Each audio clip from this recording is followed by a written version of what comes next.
Beyond Time, bab 1040-1041. Untuk melihat video selengkapnya, sahabat bisa kunjungi playlist yang telah Sabta Novel sediakan.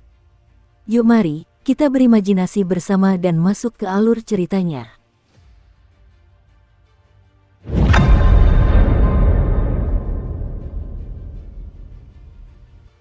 Cincin bintang pertama berbentuk kurang lebih segitiga. Bagian dalamnya tampak buram, seolah-olah diselimuti oleh kekuatan tertinggi dan tidak dapat dijelajahi. Lingkaran bintang kedua jauh lebih jelas. Ada juga tanda di dalamnya, tetapi hanya berupa garis luar. Posisi ketiga dan keempat kurang lebih sama. Namun, cincin bintang kelima berbeda, dengan tanda orang tua yang sedang bermeditasi. Pria di tengah terlihat jauh lebih jelas. Adapun cincin bintang lainnya, mereka juga memiliki tanda-tanda yang menakutkan. Beberapa jelas, beberapa hanya berupa garis luar, bervariasi dalam ukuran dan bentuk. Sambil menatap semua itu, pikiran Su Qing bergejolak hebat. Saat itu, setelah ia terlahir kembali dalam tubuh yang terbuat dari daging dan darah desolate, kesadarannya memperoleh pemahaman yang lebih kabur, seperti 36 cincin bintang. Barulah setelah ia mengikuti Jade Flowing Dust ke laut luar dan dimangsa oleh Suix, ia bertemu dengan lelaki tua yang mengaku berasal dari ibu kota abadi cincin bintang kelima. Percakapan dengan lelaki tua itu menyebabkan penglihatan Su Qing meluas. Dia memastikan bahwa alam semesta tempat dia berada adalah salah satu dari 36 cincin bintang. Namun, hanya itu saja. Dia mengetahui informasinya tetapi tidak ada gambarnya. Dia juga tidak tahu yang mana cincin bintang yang dia kenakan. Oleh karena itu, ketika peta bintang dari 36 cincin bintang muncul di hadapannya, gemuruh di hatinya sangat dahsyat. Gelombang itu cukup untuk menyebabkan lautan kesadarannya bergejolak dengan hebat. Dia akhirnya menyadari lingkaran bintang tempat dia berada. Cincin bintang ke-9. Di lingkaran bintang ke-9, terdapat banyak kekuatan. Terdapat tanda-tanda mengerikan di timur, barat, utara, selatan, dan barat. Namun, Su Qing tidak tahu apakah itu ilusi. Terlepas dari apakah itu raksasa, sungai emas, pagoda hitam, atau patung kertas, semuanya secara samar-samar mengarah ke wajah yang terfragmentasi itu. Seolah-olah mereka saling tertarik. Selain itu, dari segi kejelasan, wajah yang terfragmentasi merupakan tanda yang paling jelas. 36 cincin bintang. Tidak ada tanda lain yang sejelas itu. Tanda-tanda lain di lingkaran bintang ke-9, tanda orang tua di lingkaran bintang kelima, dan bahkan semua tanda yang dapat dilihat di seluruh 36 lingkaran bintang itu relatif lebih rendah kualitasnya. Hanya cincin bintang pertama yang buram, sehingga dia tidak bisa melihatnya dengan jelas. Itu tidak diketahui. Seandainya ada eksistensi mengerikan seperti wajah yang terfragmentasi di dalamnya. Namun, apapun yang terjadi, peta bintang di hadapannya bagaikan mitos penciptaan yang terungkap dalam pikiran Su Qing, yang seketika memperluas pandangan dunianya. Dunia terbentang tepat di depannya. Langit berbintang juga terpancar di matanya. Lingkaran bintang itu sangat luas tak terbatas. Dibandingkan dengan itu, Wanggu bagaikan sebutir pasir di pantai, tidak berarti apa-apa. Namun, karena keberadaan desolate, butiran pasir ini sangat cemerlang. Oleh karena itu, baru setelah sekian lama Su Qing menarik napas dalam-dalam dan memaksa jantungnya yang berdebar kencang untuk tenang kembali. Tingkat wajah yang terfragmentasi adalah setengah langkah dewa yang maha kuasa, oleh karena itu kemegahannya melampaui semua yang lain. Kalau begitu, seberapa kuatkah tanda-tanda di sekitar cincin bintang ke-9 itu? Dewa yang maha kuasa, dewa yang maha mulia, kemungkinan besar itu adalah pilihan yang kedua. Kalau begitu, apakah pecahan wajah itu awalnya berada di cincin bintang ke-9 ataukah itu berasal dari cincin bintang lain? Timur, barat, utara, selatan, dan barat semuanya sedikit terpengaruh olehnya. Wajah yang terfragmentasi. Su Qing terdiam. Dia tidak mengenal makhluk raksasa dan sungai emas itu, dan belum pernah melihat keberadaan serupa sebelumnya. Namun, dia pernah melihat objek serupa seperti pagoda hitam.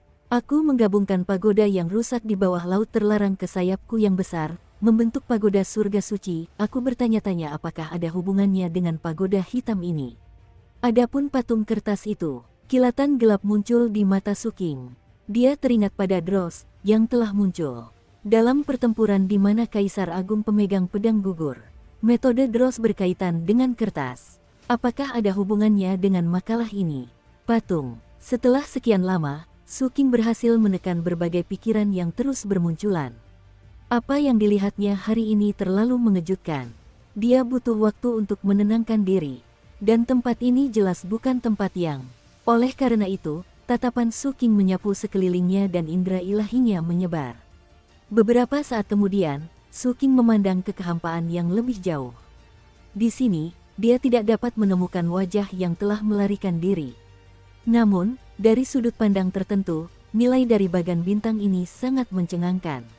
Oleh karena itu, Su Qing menyalinnya dalam pikirannya.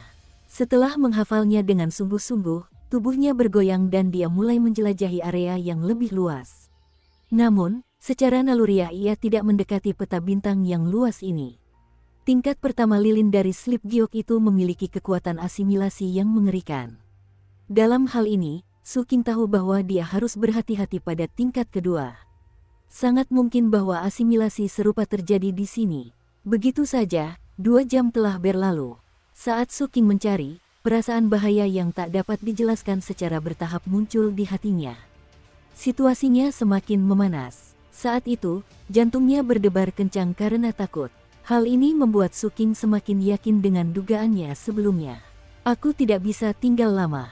Sayang sekali dia tidak dapat menemukan wajah itu dalam perjalanan ini dan ada kemungkinan besar dia tidak akan dapat menemukannya setelah meninggalkan level ini dan kembali ke rekaman tempat lilin itu berada. Tujuannya tidak tercapai, tetapi dia sangat menyadari bahwa takdir terkadang memang seperti ini. Dia sudah melihatnya 2 kali dan mencarinya 2 kali tetapi dia gagal. Ini berarti bahwa wajah itu mungkin memiliki kemauannya sendiri dan tidak ingin menjadi ditemukan. Sayang sekali, Su Qing menghela napas pelan dan menyentuh botol giok di dalam tas penyimpanannya. Saya harap debu putih di dalamnya cukup untuk saya teliti dan gunakan. Su Qing tak lagi ragu-ragu. Ia mengambil keputusan dan langsung menuju pintu keluar. Aku sudah lama tinggal di alam rahasia sumber dunia ini. Untuk mencegah kecelakaan, lebih baik aku pergi. Kecepatan Su Qing sangat luar biasa. Dia melesat menembus kehampaan seperti pelangi dan segera kembali ke celah pintu masuk. Dia sebelumnya telah meninggalkan jejak kehadiran ilahi di sini. Setelah memastikan tidak ada yang salah, dia melangkah maju dan mendekati celah itu, ingin kembali ke dunia lilin di tingkat pertama. Namun, tepat ketika Su Qing hendak melewati celah tersebut, gelombang aura yang asing dan familiar tiba-tiba menyebar dari kehampaan di belakangnya. Setelah Su Qing merasakannya, tubuhnya bergetar dan tingkat kultivasinya melonjak. 2 aura otoritas terpancar di matanya saat dia tiba-tiba berbalik, menatap kosong dengan tatapan tajam. Di sana, gelombang riak menyebar. Hampir seketika setelah Su Qing menoleh, sebuah benda muncul begitu saja dari udara. Pusat riak, itu adalah topeng. Penampilannya adalah wajah yang pernah dilihat Su Qing 2 kali tetapi gagal ia tangkap. Namun, kini, hal itu telah menjelma menjadi sebuah topeng. Seolah-olah ini adalah bagian utamanya. Pada saat itu, ia menghadap Su Qing seolah sedang mengamati. Bersamaan dengan itu, ia bergoyang, siap untuk segera pergi jika ada gerakan apapun. Su Qing bersikap waspada dan tidak bertindak gegabah. Sebaliknya, dia berdiri di depan celah itu dan mengamati sambil merenung. Saat aku mencarinya, ia bersembunyi dariku, tetapi saat aku menyerah, ia mengambil inisiatif untuk muncul. Begitu saja, 15 menit telah berlalu. Kedua belah pihak tidak melakukan apapun dan hanya saling memandang. Terlebih lagi, topeng itu tidak lagi bergoyang seperti sebelumnya. Seolah-olah karena Su Qing tidak bergerak, kewaspadaannya menurun. Ketika Su Qing menyipitkan matanya dan memikirkan bagaimana dia bisa menangkap topeng ini dalam sekejap, topeng itu seolah-olah dapat merasakan pikiran Su Qing dan dengan cepat menjadi kabur, seolah-olah akan menghilang. Su Qing mengerutkan kening dan menepis pikiran untuk menyerang. Ketika dia memikirkan bagaimana benda ini muncul ketika dia tidak berencana mencarinya, dia prosto menyerah pada pikiran untuk merebutnya. Hampir seketika setelah ia menyingkirkan pikiran itu, topeng itu kembali terlihat jelas. Setelah menatap Su Qing beberapa saat, topeng itu tiba-tiba memancarkan getaran. Bibirnya sedikit terbuka dan suara hampa memasuki pikiran Su Qing. Kamu, Permintaan apa yang ingin kamu sampaikan? Suking terdiam dan kewaspadaan di hatinya semakin kuat. Dia tidak tahu topeng apa ini, tetapi topeng ini benar-benar bisa berbicara. Namun, ia telah melihat banyak entitas aneh dalam hidupnya, jadi ia memiliki penilaian sendiri. Ia mengerti bahwa beberapa hal tidak bisa dijawab begitu saja. Saat Suking sedang berpikir, ketika topeng itu melihat Suking tidak menjawab, tubuhnya kembali kabur, seolah-olah akan menghilang lagi. Melihat itu, mata Suking berbinar dan dia tiba-tiba berbicara. Aku berharap, setelah mengucapkan kata-kata itu, topeng yang tadinya buram itu berhenti sejenak sebelum kembali jelas. Saat menatap Suking, Suking mundur selangkah dan langsung melangkah ke celah di belakangnya. Dia langsung menghilang. Ketika dia muncul, dia tidak lagi berada pada level bagan bintang, tetapi pada level tempat lilin merah berada. Cahaya dan panas menyerang indera-inderanya. Suking tidak mempedulikannya. Sebaliknya, dia dengan cepat melihat ke celah itu untuk melihat apakah topeng itu akan mengikutinya. Tak lama kemudian, riak muncul di celah spasial yang sedang dia amati. Topeng itu benar-benar terbang bersama Suking. Saat muncul, ia langsung menatap Suking. Seolah-olah benda itu sedang menunggu Suking untuk mengucapkan sebuah permohonan. Suking menyipitkan matanya dan melesat menjauh. Pada saat yang sama, dia memperhatikan topeng itu. Sedikit keraguan muncul di wajah topeng itu. Namun, ia dengan cepat memilih untuk mengikuti dan terbang menuju Suking. Seolah-olah kata-kata Suking sebelumnya telah menciptakan suatu sebab tertentu. Dukung terus channel YouTube Sapta Novel. Selain itu, Suking tidak menyebutkan keinginannya, sehingga sebab ini tetap tanpa akibat. Oleh karena itu, topeng ini tidak lagi pergi tetapi mengikuti Suking. Begitu saja, setelah terbang selama 8 menit, Suking tiba-tiba bergerak mundur dan langsung muncul di dekat topeng di belakangnya, lalu merebutnya. Kali ini, topeng itu tidak menghilang begitu saja seperti sebelumnya. Sebaliknya, topeng itu memungkinkan Suking untuk mengambilnya. Di tangannya, topeng itu menatap Suking, seolah masih menunggu Suking untuk mengucapkan sebuah permohonan. Wajah Suking tampak tanpa ekspresi saat dia dengan santai memasukkan masker ke dalam gaunnya. Suking khawatir menaruh barang ini di dalam tas penyimpanannya. Bagaimanapun, itu adalah makhluk hidup. Adapun metode seperti penyegelan, hal itu dapat merusak kondisi masker saat ini karena niat jahat dari tindakan tersebut. Selain itu, setelah percobaan sebelumnya, Suking menilai bahwa ada kemungkinan besar benda ini akan terus mengikutinya sampai dia mengucapkan sebuah permintaan. Oleh karena itu, sangat tepat untuk meletakkannya di dalam gaunnya. Adapun detail spesifik dari topeng ini, sebab dan akibat dari keinginan tersebut, dan masalah debu putih itu, Suking berencana untuk mempelajarinya dengan saksama setelah meninggalkan alam rahasia sumber dunia ini. Sekarang setelah tujuannya datang ke sini tercapai dan ada risiko asimilasi jika dia tinggal terlalu lama, Suking tidak ragu-ragu. Dia segera mengeluarkan token alam rahasia sumber dunia dan hendak pergi. Namun, saat dia mencubit token itu, nyala lilin merah di kejauhan tiba-tiba membumbung tinggi, menyelimuti seluruh area dan menerangi Suking. Tidak diketahui apakah itu karena kebakaran, tetapi token ini ternyata tidak bereaksi sama sekali. Suking mengangkat kepalanya dan memandang lilin merah itu. Apakah karena topeng yang kupakai sehingga lilin merah ini tak membiarkanku pergi? Atau mungkin ada hal lain yang menyebabkan lilin merah ini menyala begitu terang? Atau mungkin ini hanya kebetulan? Suking terdiam dan mencubit token itu lagi. Api lilin merah kembali menyala, menyebabkan token itu kehilangan efeknya. Kebencian yang terpancar dari pemandangan ini membuat ekspresi Suking berubah muram. Kau tidak mengizinkanku pergi. Suking memandang lilin merah di kejauhan dan mundur sedikit, menghindari jangkauan api. Dengan gerakan cepat, dia terbang menuju celah yang mengarah ke tingkat kedua.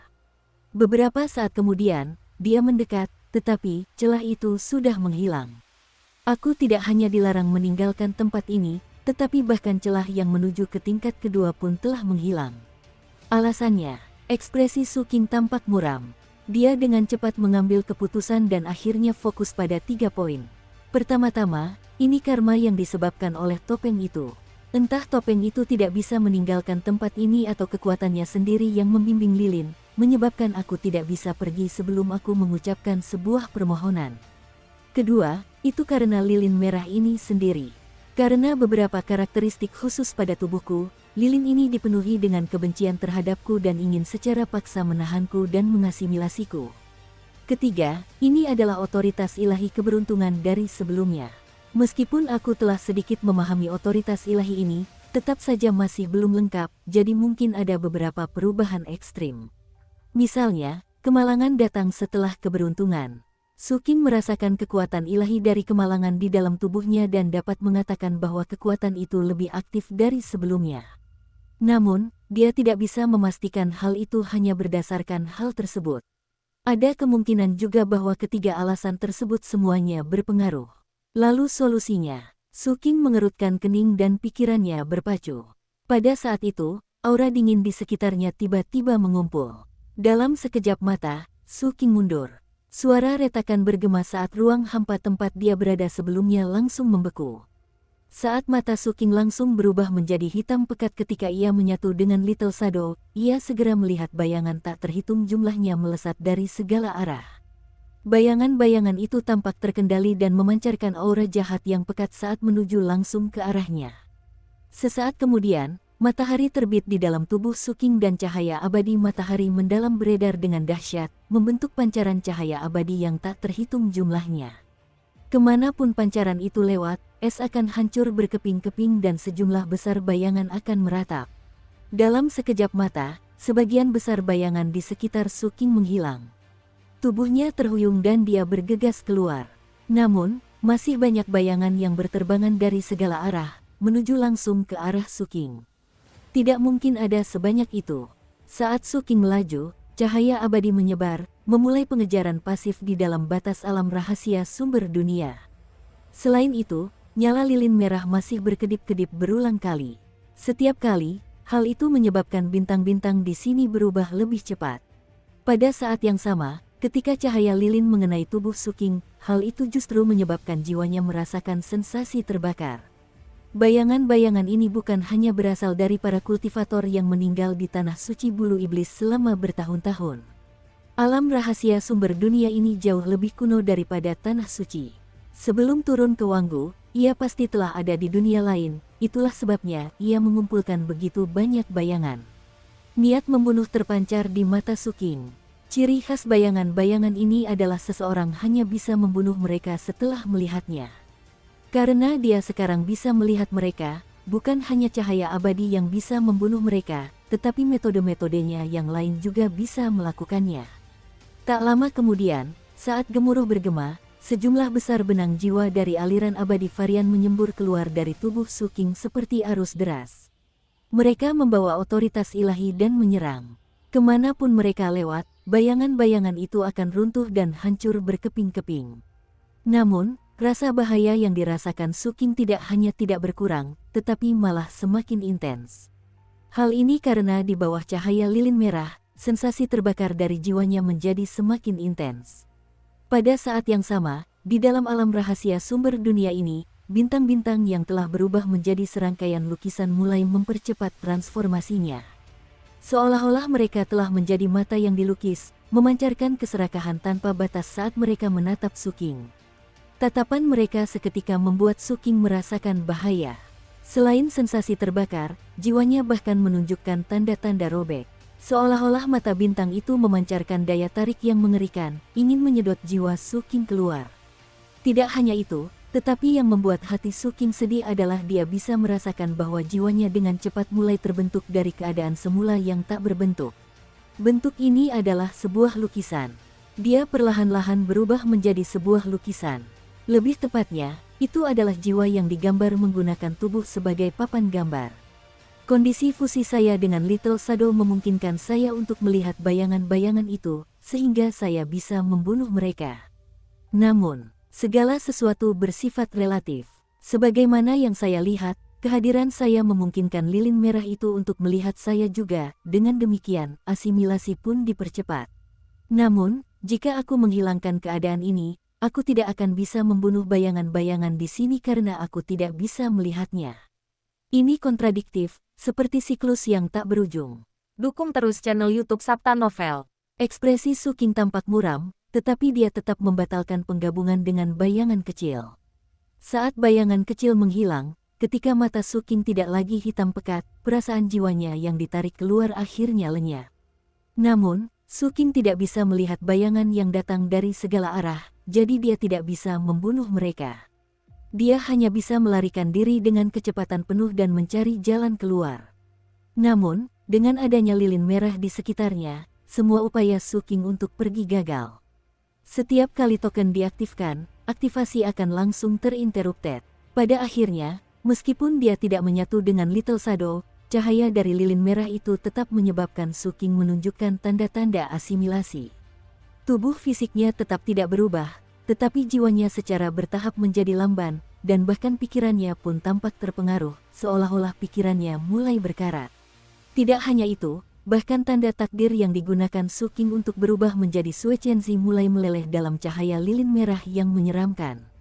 Dia tidak lagi mampu mempertahankan penyamarannya sebagai Suecenzi, semua penyembunyiannya dan semua ikatan takdirnya mulai runtuh. Seperti kata pepatah, ketika hujan, turunnya deras. Mungkin poin ketiga yang telah dianalisis Suking berperan pada saat ini. Setelah keberuntungan sesaat, kemalangan yang sudah sangat familiar baginya pun menyusul. Seorang kultivator muncul di hadapannya. Ini adalah kali pertama Suking melihat manusia hidup sejak dia datang ke alam rahasia ini. Dia adalah seorang kultivator di alam akumulasi jiwa 3 dunia. Tampaknya dia belum lama berada di sini dan awalnya masih dalam tahap pemahaman. Namun, dia terpengaruh oleh perubahan drastis di sini dan keluar dari pengasingannya. Saat dia melihat sekeliling dengan terkejut, dia melihat Suking. Begitu melihat Suking, kultivator bulu iblis itu langsung terkejut. Setelah itu, rasa tidak percaya terpancar di wajahnya saat dia berkata dengan lantang. Suking, dengan hilangnya penyamaran dan reputasi Suking yang terlalu tinggi di kalangan umat manusia, wajar jika dia langsung dikenali. Setelah mengenali Suking, kultivator ini tidak ragu sama sekali. Dia langsung mengeluarkan sebuah token dan hendak pergi. Sebuah pusaran muncul di sampingnya saat dia mencubit token tersebut. Melihat bahwa dia hendak pergi, kilatan dingin muncul di mata Suking. Dia memperhatikan pusaran di sekitar pihak lain dan kecepatannya langsung meningkat drastis. Dengan suara dentuman, dia mendekat. Namun, begitu dia mendekat, lilin merah itu tiba-tiba berkedip dan langsung menghapus pusaran di samping kultivator tersebut, mengganggu teleportasi kultivator bulu iblis itu. Hal itu juga menyebabkan Suking tidak bisa pergi. Tidak diketahui apakah kesialan ini menimpa Suking, sang kultivator, atau mungkin keduanya secara bersamaan. Lagi pula, Suking juga mengendalikan kekuatan ilahi kemalangan. Suking tidak punya waktu untuk menganalisis alasan pastinya. Melihat teleportasi pihak lawan gagal, ekspresi Suking berubah masam. Adapun kultivator bulu iblis, dia segera mundur dengan ketakutan. Namun, ia baru mundur kurang dari 100 kaki ketika tubuhnya tiba-tiba bergetar. Ekspresi kebingungan muncul di matanya, seolah-olah ia sedang dikendalikan. Ia tiba-tiba menatap Suking dan menunjukkan keserakahan yang luar biasa. Ia tidak lagi melarikan diri, tetapi menghancurkan dirinya sendiri ke arah Suking. Suara gemuruh langsung bergema. Beberapa saat kemudian, Suking pergi. Penghancuran diri dari 3 dunia akumulasi jiwa tidak mampu mengguncang tubuhnya. Namun, baginya, yang secara bertahap berasimilasi, masih ada getaran di jiwanya. Untungnya, Suking tidak bertemu dengan kultivator lain yang memasuki tempat ini untuk memahaminya. Lagi pula, jumlah poin prestasi pertempuran yang dibutuhkan untuk memasuki alam rahasia sumber dunia ini sangat besar.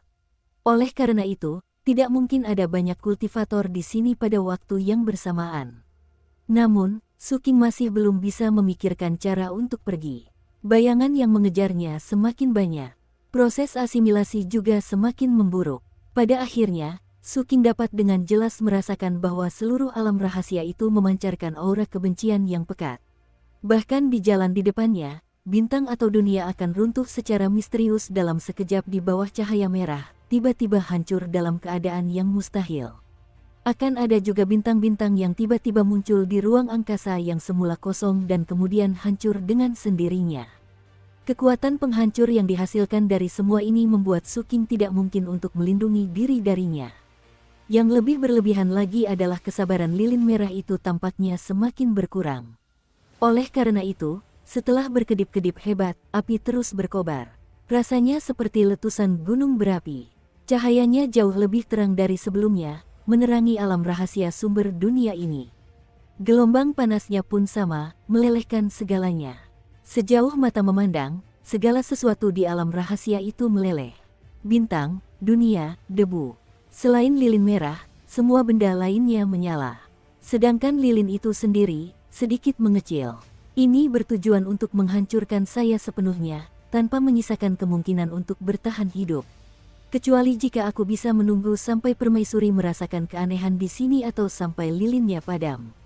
Mengenai yang pertama, saya tidak tahu kapan itu akan terjadi, sedangkan untuk yang kedua, saya tidak yakin apakah lilin itu akan muncul lagi setelah meleleh. Lagi pula, itu mungkin karma yang disebabkan oleh topeng itu. Yang terpenting adalah saya tidak bisa bertahan selama itu. Setelah Suking, yang selama ini melarikan diri, mencoba berbagai cara tanpa hasil, niat membunuh di matanya meledak dengan dahsyat. Dia hanya punya satu cara tersisa. Oleh karena itu, tubuhnya berhenti dan dia menatap lilin di kejauhan dengan ekspresi penuh tekad. Dia tahu bahwa jika ini terus berlanjut, dia mungkin akan mati. Karena kau tidak ingin aku pergi dan ingin mengasimilasiku. Kegilaan dan kekejaman terpancar di mata Suking. Dia memutuskan untuk bergegas menuju inti alam rahasia sumber dunia ini, lilin merah, dengan kecepatan penuh. Ada risiko besar dalam hal ini. Namun, jika metode ini berhasil, ketiga alasan yang dia pikirkan dapat diselesaikan secara instan. Karma dari topeng itu memengaruhi lilin, mencegahnya untuk pergi. Lilin itu sendiri serakah dan ingin menyerapnya.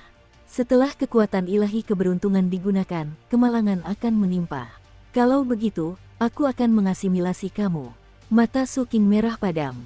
Di bawah cahaya lilin merah yang berayun kencang di depannya dan bayangan-bayangan yang tak terhitung jumlahnya, dia seperti meteor atau ngengat, bergerak menuju lilin dengan tekad yang tak tergoyahkan.